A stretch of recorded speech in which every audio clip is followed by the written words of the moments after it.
I just care about if you're a good person or not. You know, I just care about what kind of people we are.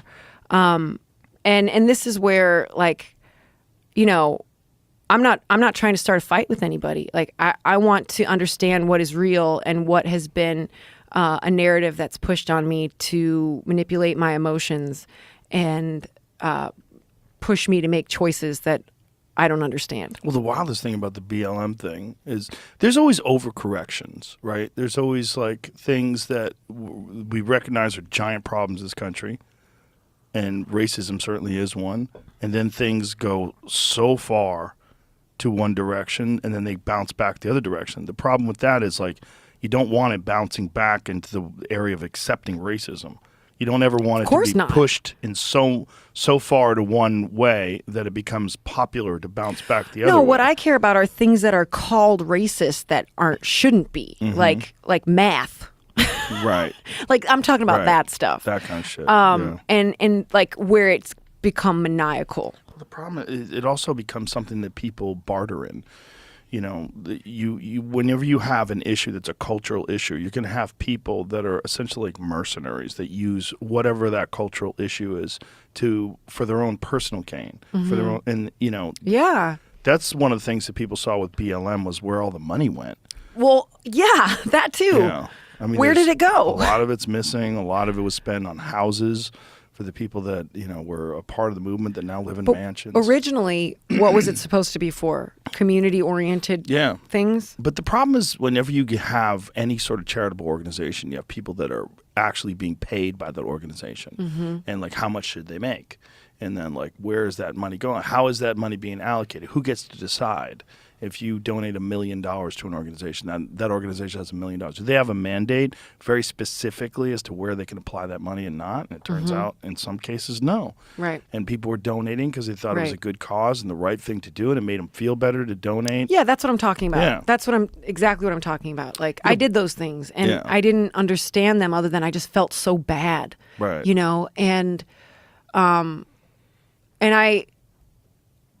that's where I wanted to take control of my life in that way, of just like, I want to know what's going on. I want to know what I believe in. I want to know what's real. And I want to read and have my own life experiences and talk to people if they want to share something with me so I can understand your perspective, you know?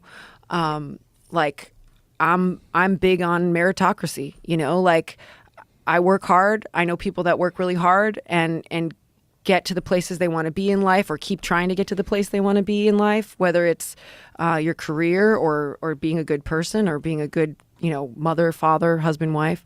But, you know, to say like you have an advantage because you're a man and I have a disadvantage because I'm a woman is bullshit. I mean, like, I get where sometimes that would make sense, like if we were talking UFC. But like that kind of stuff, like I've been the only woman on a bill more times than I could ever count. Like, that's just like been in the way for a while. And then you start seeing more female artists and they're really, really good. But I don't think they were given that position because they're women. I think they were given the spot on the bill because their music is awesome. That's the same with comedy. Right. I think it's actually harder for women to do comedy. Absolutely. Though. It's like, because the evidence is that no one's laughing if you're not funny, you know? Like, no, I think it's harder for women because there's a lot of men that don't want to see women be the person that talks. Oh. So like when a woman goes on stage and she's commanding all the attention, a lot of men, I fucking could do that. I should be doing that. Women aren't funny. Like, there's a prejudice about women being funny. Yeah, sure. Yeah, there definitely is. There's a prejudice amongst men that some women aren't funny. Huh. Yeah, and then there's like, what do they talk about? Like, if a woman's on stage talking about politics, good luck. It's hard enough for a man to talk about politics, but when women talk about politics, again, there's a certain percentage of the male population in particular that don't want to fucking hear it. Right. You know? You want to change the subject?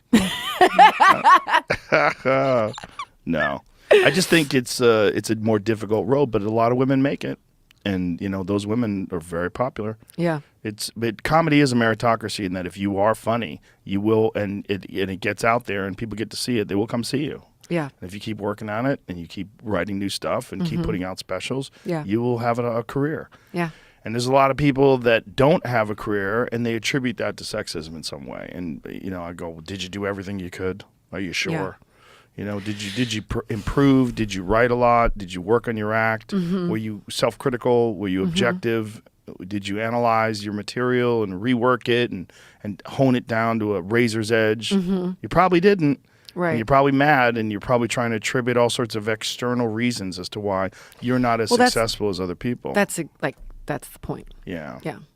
There's always going to be that, but then there's always going to be people who rise, and most people will look at those people that do rise and see, especially if those people are very dedicated and they worked hard, they go, well, there's obviously a merit to that. Yeah. Well, these are the standards I have for myself. Like the way I see the world is like, I can't make excuses for my shortcomings or my inabilities or failures and say it's someone else's fault.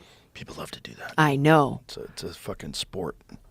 Yeah, well, that's where you pretty much lose me. Yeah, it's just you're wasting so much time too, and it doesn't work. First of all, people don't believe it. When you blame other people for your lack of success, other people don't believe it. They let you talk, but they don't believe it, and they don't respect you because they know that you're looking for excuses, and they'll listen, and they may even agree with you, like, yeah, you're getting fucked over, yeah. Right. But really, it's how you behave, what you do, how you think, how you go about doing things, whether or not you can work. Yeah.